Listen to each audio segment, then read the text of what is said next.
Fees വാങ്ങരുതെന്നല്ല, fees ചോദിക്കരുതെന്ന്. ഞാൻ എൻ്റെ ജീവിതത്തിൽ ആരോടും എൻ്റെ ഫീസ് കൊടുക്കുന്നത് ഞാൻ പറഞ്ഞിട്ടില്ല. 50 കൊല്ലായി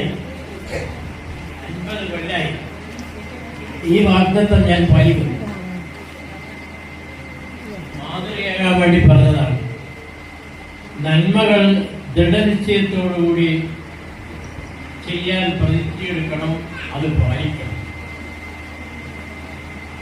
ഇനി ചില ആളുകൾ എന്ത് ചെയ്യും? കോട്ടയുടെ ഔട്ട്ലൈൻ വരും. കോട്ടയിൽ ഒന്നുമില്ല.